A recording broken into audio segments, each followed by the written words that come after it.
Welcome to the Chef's Kitchen. I'm your host, Maria Bolete, and today our sponsor is St. Luke's University Health Network, and joining us is Chief of Cardiac Surgery, Dr. Stephen Olenchock. Welcome to the show. Thank you very much. Glad to have you. And with us in the kitchen is Chef Lee Chizmar. Welcome back to the show. Thank you, Maria. It's a pleasure to be Bolete here. restaurant here in Bethlehem.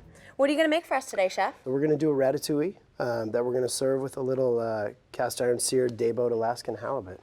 Wow, that fish looks extremely fresh. Well, why don't you get to it, and the doctor and I will talk a little bit about the cardiac surgery program. You know, St. Luke's University Hospital has a great team, fantastic program.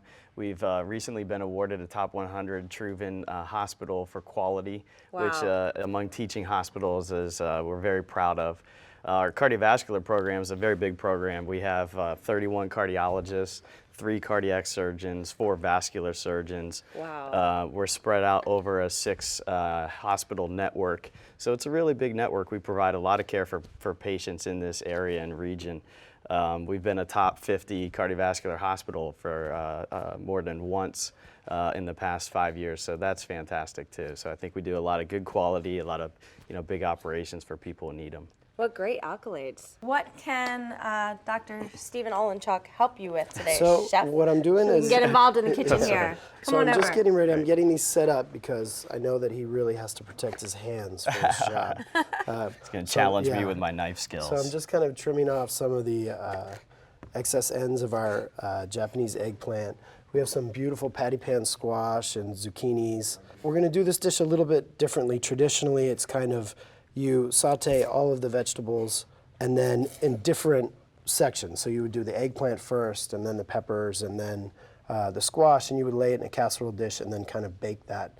What we're gonna do is we're just gonna I'm gonna saute them separately, but add them to the same pot, and we're just gonna let the juices and the flavors from all the vegetables kind of meld together. Okay. And it really becomes kind of a one-pan wonder that is very healthy for you, and it's great for your heart. Well, there you go. There you go, absolutely. Doc, we're doing it all for you today, and St. Luke's. So this is basically, I'm just gonna quarter some of these small ones. I'll have these and then just kind of break them down into little pieces like that. When I wanna do my eggplants, I wanna keep everything about the same size. So usually what I do is I'll just kind of quarter these guys up and then just kind of cut them into little triangles here. All right, so if you wanna go ahead and start there. I'm just gonna grab one or two of these guys. With a chef's knife there? Yeah, we'll see. This basil looks beautiful. So fresh. And look at these heirloom tomatoes. So one of the things that I'm going to start with, though, is this will be our finishing pan here. So I'm just going to take a little bit of olive oil. And traditionally, when I start this stuff, I'm going to actually add blended oil to start, and then I'll finish with the olive oil. But for this pan, this is really going to be like the start of our sauce. So I'm just going to kind of go low temperature, and I'm going to add some garlic. I have a mixture of the blended oil and olive oil. So when you say blended, Chef, it's olive oil and what other oil? So usually we do a canola olive oil blend, and it's usually about a 90% canola. Okay. And the canola allows for a higher smoke point, so Certainly. we can sear a little bit higher. And then I'll just kind of finish with the olive oil to really give you that olive oil flavor. And I'm just going to kind of swirl that around. This one I want to be gentle. I don't want to heat it too hard, so I have this as low as it'll go. We'll return with more from the Chef's Kitchen with St. Luke's University Health Network. We now return to the Chef's Kitchen with St. Luke's University Health Network. And over here we have some beautiful local torpedo onions, which are a little bit longer, and some really nice red onions. So now that my garlic's cooking, I'm getting a light toast on it. One of the things I can do as I add my onions here, the moisture from the onions and just how cold they are is going to cool down the pan. So it's going to kind of keep my garlic from burning. Yeah, burned garlic is Yes. very bitter, so. Right. It's never anyone's friend. Another thing that I'll do is I will add a little bit of salt to this now. As I add my vegetables to dishes, I try to just kind of season those dishes or those ingredients lightly. And what the salt does is it actually pulls the moisture out from the onions. vegetables, and it helps kind of build that sauce with the natural juices from your ingredients. So I'm just going to give this a little toss. If you guys can help me as we do this, kind of Yeah. keep an eye on this to make sure that we're not, losing any of the garlic. We don't want it to go too far. Smells good. All right, so next, I'm gonna just kind of start over here. I'm gonna turn these ones up just a little bit. You do have a lot of pans on the stove today. And It's so a little intimidating, right? Yeah. I'm gonna go ahead and add just a little bit of blended oil to these guys. When you can see those little bubbles and the steam kind of coming off there, I know that I'm getting the juices from my onions, and we're kind of just building that natural sauce. You can really start to smell the You aromas. can really smell the aromas. Do you cook at home? A little bit. I've always enjoyed cooking. I kind of have a funny story. My wife and I took a business trip to France, and she was giving some lectures, and they had these adventures that you go out on after the part of the conference. And I actually took 1 hour of cooking at the Cordon Bleu. And, Did you really? And enjoyed watching cooking there. But I enjoy it, but I don't have as much time, and The Cordon Bleu in Paris? yeah, and clearly can't do fantastic. what the chef does. He's very talented. And, chef can't do what you do with your hands. I perform a lot of open cardiac surgeries, a lot of valve replacements. We have a lot of really interesting technology now, so a lot of things are changing from open operations to more smaller operations, catheter-based therapies too, where we're able to repair valves through patients' legs with a catheter and a balloon. So it avoids traditional open heart surgeries. So it's a really Wow. interesting time with the technology, being able to treat patients in different ways. So then is the healing quicker? It is, it's much faster. So as you can imagine, without having to have an open heart surgery, traditionally you can be out of the hospital in about a day or two with some of these new valve therapies. That's incredible. And how's it going over here, Chef? It's going pretty good. Eggplant in one pan, patty pan squash in the other. Yes, and if you guys want to go ahead and start adding very carefully just some of that eggplant into here and a little Okay. bit more of the squash into there. So one of the things I will say, it's nice to keep these separate because the moisture content in the eggplant is different from the squash. So as we're searing it, we can control how much moisture we're pulling out. And also, we can get a better sear and a nicer caramelization. Where if we combined these together, sometimes the eggplant would end up being a little bit too wet, and it would kill the sear on your squash, so to speak. Can you put too much in a pan at once, or? You can, and that's one of the things where eventually if you put too many ingredients in the pan, it will actually cool down your pan. You won't get that sear, you won't get the good caramelization, and you'll end up steaming everything. All right. So real quick, I'm just going to show you, we have these beautiful heirloom purple peppers, and this is kind of a nice way. There's two ways that we can cut peppers. Sometimes I will just literally cut the ends off, and then I just bring my knife down the side, and then I can come in and just literally work my way Look at that. right down. That's a great tip, Yeah. Chef. And then another way, you don't get as great of a yield, but I can kind of cut the bottom off here, and if you just kind of slide your knife straight down, you can kind of break these up into smaller petals. So, if you have a pepper at home and you're only cooking for 2 people and you don't have to use the whole pepper, this is nice. It can go in the fridge, and then tomorrow you can do something else with it. For here, especially this really nice rustic dish, I'm just going to slide right down, and you can see how quick you can dice a pepper and have something that looks like a professional. I love the color of those peppers, Yeah. too. How fun is that? Yeah, those are fantastic. So I have some cut up here already. I'm going to go ahead and add these to our onions and our garlic. All right, and then that's, again, I'll take, if Dr. Olenchock, if you just want to do a little kosher salt, just a real light sprinkle over the top there. So what's the difference in taste between the purples and the reds? Do you want to try one? Yeah, thank you. So that's obviously a little bit sweeter. It has that really great texture. It's nice and crunchy, and you really have that beautiful and somewhat milder flavor. The skin seems a little thinner, too. Yeah. It's got a fantastic flavor. Yeah. This is actually our first year with this heirloom at the restaurant, so this is only the second time that I've actually cooked with them, which is kind of neat. That's one of the great things about the area. Oh, look We at have that sear. so many wonderful local farms, and every year I feel like we're getting these incredible vegetables that you don't see everywhere else. And in this little corner of Pennsylvania, who would have ever thought? It's one of the things we've enjoyed.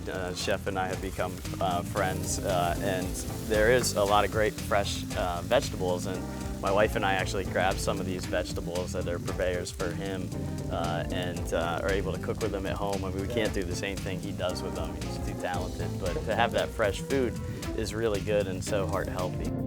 We'll be back with more from St. Luke's University Health Network. We're back with Chef Lee Chizmar.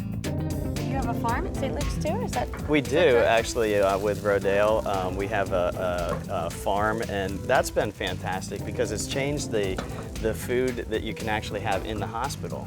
A lot of these fresh vegetables are coming into the hospital, and they'll make really nice salads for lunch and bringing in some of those heirloom tomatoes. And then they sell a lot of those products too at very low cost to employees to encourage, you know, healthy eating. That's fantastic. And I'm going to go ahead, I'm just going to add just a little bit more of some of these green varieties because one of the great things with this dish, especially if you're cooking at home, is the beautiful colors. And that's one of our big philosophies at the restaurant, is just to find the best ingredients we can and in a way not do anything to mess them up. And so that's one of the things when you have those great vegetables, it's not always, you know, that hard to really come up with some really incredible dishes. We are going to start working on the tomatoes. And so basically when I do that, we have some beautiful heirlooms. I love the green ones. Yeah. They're absolutely one of my favorites. From here, I'm just kind of taking some of the tougher, you know, little pith sections where the stems attach. I want to get some really beautiful colors here. If you guys want to just go ahead and quarter them up. So tell me, Doc, what do you do for cardiac health as far as fitness goes? Well, I'm a very avid cyclist, so and always have been throughout all of my life, and continue to ride and train and even still race. So it's, I think, always having some kind of a goal that you're working towards really makes you, you know, push yourself a little bit more. Yeah. Helps you burn off all the good calories you're going to eat throughout the evening. We have really beautiful color here. You can see that the pan is kind of dry. All right, we just have a little bit of the oil that's in there, kind of still doing that caramelization. Yeah. So that's where we want this. All right, so I'm going to go ahead and add this right in here. The eggplant looks even more dry than the... And this is still kind of pulling out. And you know what I might actually do is add a little bit more oil to this, maybe some of the olive oil, because we're getting close to this being finished. Just a little bit Yep, drizzle? just a little drizzle over it. And we're just going to allow that to cook down a little bit more. But we're getting very close to adding that to it. So now over here with our onions, our garlic, and our pepper, you can see how much more moisture is there. Yeah. And just, you know, we're just kind of starting to build that almost, you know, pan sauce or even like a pan stew. So as this is searing now, what I'm going to do is I'm going to go ahead and we're going to start cooking our fish. All right. Okay. So I have some beautiful dayboat Alaskan halibut here. One of the things that I look for when I'm buying fish is you can see the translucence here. Usually when the fish starts to become white and a little bit more opaque, then it's getting older. All right, so this is a really nice example. You know, you can almost kind of see that gleam and the sheen to it. So one of the things that I do is I always dry it off. To get rid of that moisture is going to give you the best sear that you can get. Dr. Olenchock, if you would grab the blended oil, and we're going to go ahead and add this to the pan. And so what I'm looking for is the smoke point. I'm going to get this pan really hot. Really hot. And if I would add it now, it's still pretty warm. You can kind of feel it. If I add it now, it's going to end up sticking. Yeah. And so once you have that smoke point, then you know your fish is ready to go. You don't want it to go too long because then it kind of almost denatures the oil a little bit, and you'll have this weird froth that comes out in the oil with the juices of the halibut. Chef, I think this is the thing I struggle with most at home, and I bet most people do, right? Is like cooking white fish. It's so to get so it look delicate, the same way that you do. and you're right. The whole sticking to the pan thing is always the toughest part. So that's a great tip that you gave us. Yeah. Make sure the fish is super dry before you add it in. Make sure the pan's hot enough. Yes. Another thing is really the quality of the seafood. If a fish has been frozen, you're going to break those cell walls. Then the moisture is just, when you end up searing the fish, the moisture is just going to come out into the pan and kill your sear, so to speak. So that's another thing. I haven't seasoned this at all with salt because the salt will also pull out the moisture. All right, so now our pan is just about where we want it. Yeah, you can see the smoke just So starting to come off of it. Yep, I've added a little white pepper to this. We usually do white pepper with all of our fish because it's a little bit more mild. So add the salt right before you right add before the you fish. go. Yep. Good tip. So stand back just a little bit. I'm going to go ahead and add this halibut right in here. So another key or another nice tip with this is as you add your fish to the pan, and this is another time when if you add too much to the pan, again, same kind of thing. You're going to kill the heat in the pan. It's Wind going to up pull steaming the fish. So I have this pretty high right now. I could probably even turn it up a little bit more. So as I'm adding the fish, that's cooling down the pan. So now that my fish is all in there, in order to keep it from burning, I just want to kind of wait here until the pan returns to that temperature. All right, and then once I have it back up to the temperature, you can see it's starting to caramelize a little bit. You can really feel that heat. Now I'm going to just kind of turn this down just a touch. I think another thing with fish, as long as you're controlling the temperature, I feel like people try to move it around too much or get involved. Fish loves to be left alone. Just let it be. Just let it go. So now it's important to kind of keep watching. So one of the things that I look for is kind of the edges. You can start to see some nice golden brown coming out. So I think I'm at a really good temperature. So I'm just going to let this ride for a minute. Stay tuned for more from Chef Lee Chizmar. We now return to the Chef's Kitchen with St. Luke's University Health Network. So our eggplant's right where we want it to be. So I'm going to go ahead and add this to the sauce. I think really the thing that is really going to bring this sauce together is actually the tomatoes, because they have all of that really beautiful moisture. So if you want, let's go ahead and start adding these guys right to it. Okay. Talk to me a little bit more about that non-invasive procedure. You want to make sure, especially with patients who have valve disease now, that you are able to be treated in a place that has a lot of different options to take care of what you may need. So we have a lot of open surgeries that we do, and they can be simple to complex, or we have patients who have catheter type therapies to treat their valve. One of the new ones that we have is called a mitral clip. It's for treatment of the mitral valve, and now the patients don't have to have an open heart surgery. They can actually just have a little clip go in and reapproximate some of the valve and repair it. When you come to St. Luke's and you see a cardiovascular team, you're being evaluated by everybody. And that's one of the benefits of being treated in a place that has a valve center that really, takes into consideration what you may need, and then applies the therapies, all these options of therapies that we have specifically to you. All right, Chef, you haven't even turned the fish over yet, so that just goes to show you, we definitely need to let that fish do its thing. Shows me I don't know what I'm doing.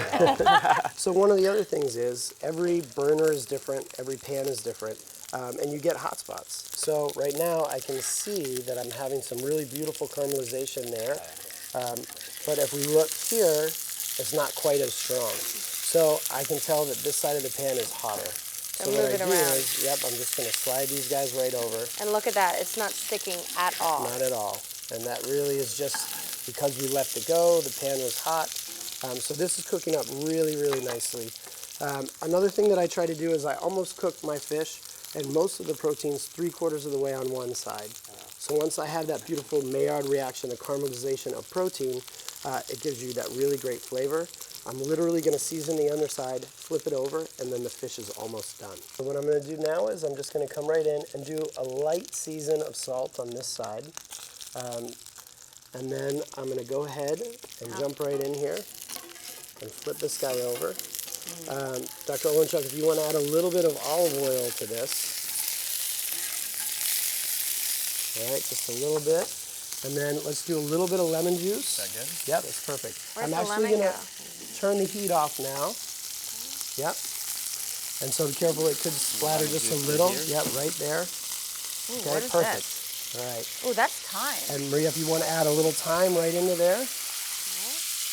Perfect. And so now what I like to do now is I just give it a little base. And that olive oil is going to blend with the lemon and the juices of the fish and the thyme. And voila, you have some really nice. Look at that That looks gorgeous delicious. crust. I Yeah. can't wait to try it, Chef. So next, I just have the herbs. I like to add to the ratatouille a little fresh herbs.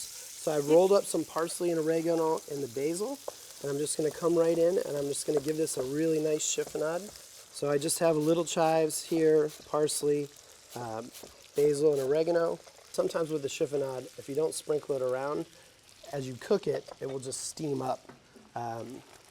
and clump up and not get distributed throughout your whole I dish. love how you created this rainbow of mostly heirloom vegetables. And we're ready to plate. Whenever we plate something, I always want to make sure that I have some really nice, a nice mixture of different vegetables. Grab this guy. Perfect pieces of fish. So good. And It there it smells goes. so wonderful. And dig in. All right.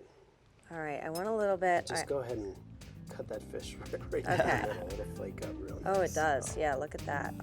This is a beautiful, heart-healthy dish. Hot. Be careful. Oh, it's So delicious. good, though. Such fresh flavors. Thank you. I'm glad you guys enjoy it. It's Oh, fantastic. Chef, that is incredible. Thank you so much for preparing this beautiful, heart-healthy meal for us. A big thank you, Thank you Doctor, so for being on much. the show It's a pleasure. and bringing the St. Luke's University Health Network to us.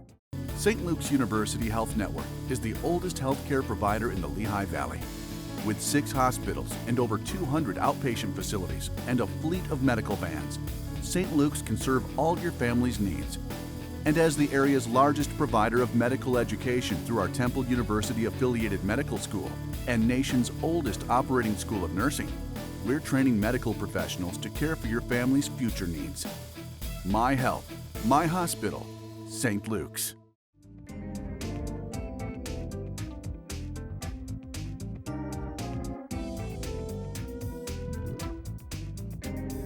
It was really great to be here today on Chef's Kitchen with St. Luke's, cooking healthier food. I think one of the things that's really great about being a chef is you're always evolving to meet the needs of your customers. And right now, health is a big part of it. So to be able to do techniques that taste great without all the fat and the extra calories is something that's, I feel, invaluable these days. And so it was really great to be able to do that here.